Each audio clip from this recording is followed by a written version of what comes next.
నమస్కారం. రైతుని మోడర్న్ ప్రపంచానికి మరోసారి పరిచయం చేయాలి అనిపించింది. ఎందుకంటే ఒక పిల్లవాడిని అడిగాను, బియ్యం ఎక్కడి నుండి వస్తాయి? కిరాణా షాపుల్లోని డిపార్ట్మెంట్ స్టోర్లో నుండి వస్తాయి. మరి కూరగాయలు ఎక్కడి నుండి వస్తాయి? రైతు బజార్లో వస్తాయి. ఓ మై గాడ్ అని వెంటనే ఈ ఆలోచన వచ్చి మీకు పరిచయం చేద్దాం అనుకుంటున్నాను.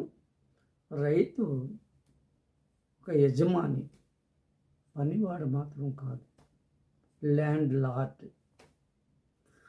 పూర్వం వ్యవసాయం ఒక పరిశ్రమ. దానిలో అనేక మంది కూలి వాళ్ళు పనిచేసి ఆ వచ్చినటువంటి డబ్బులతో వారు జీవించేవారు. రైతుకి పండిన పంట తను తింటూ కొంతమంది మిగతా ప్రజలందరికీ మిగిలిన ఆహారాన్ని, ఉత్పత్తి చేసిన ఆహారాన్ని మార్కెట్లో అమ్మేవాడు. రైతుకు నష్టాలు కారణం ఏమిటి? అతివృష్టి అంటే వరదలు, ఫ్లడ్స్ రావడం వల్ల పంటలు పోతే తను పెట్టిన పెట్టుబడి పోతుంది, అప్పులు పెరుగుతాయి. అనావృష్టి, స్టార్వేషన్ అంటే వర్షాలు లేకపోతే తను ఆల్రెడీ పంట మీద పెట్టిన పెట్టుబడి ఉడిసిన లేదా పంట వేసినటువంటి పెట్టుబడి నష్టపోతాడు. అప్పుడు కూడా రైతు అప్పులు పాలవుతాడు.